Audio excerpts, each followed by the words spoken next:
दरम्यान परीक्षेतील पेपर फुटीच्या गोंधळात लातूरमधून एक अंगावर शहारे आणणारं वास्तव समोर आलंय।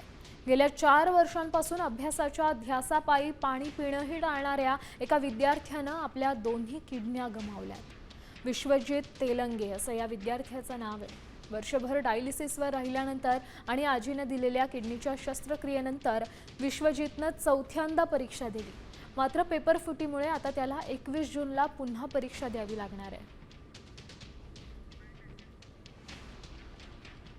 जास्त करण्याच्या नादात सगळं तब्येतीकडे वगैरे दुर्लक्ष झालं आणि मग ऑगस्टमध्ये असं कळालं की माझ्या दोन्ही पण किडन्या फेल झाल्यात आणि मग त्याच्यानंतर मग मी 6 महिने डायलिसिसवर होतो आणि जानेवारीमध्ये माझं ट्रान्सप्लांट झालेलं आहे किडनीचं।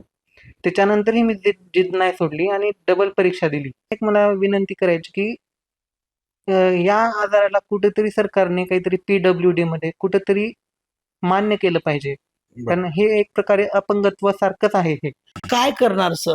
एक लेकरू आहे, लेकरापोटी करायचंच कुणा पाहिजे आणि तेच माझ्या नशिबाला आले की आज माझं काहीच करू शकत नाही। आज माझ्या त्या नेटच्या नादामध्ये आज माझ्या लेकराची नुकसान म्हणजे काय ते मी माझ्या आयुष्यात कधीच भरून काढू शकत नाही सर, कधीच भरून काढू शकत नाही ना, गव्हर्नमेंट काढू शकत नाही ना, मी काढू शकत नाही।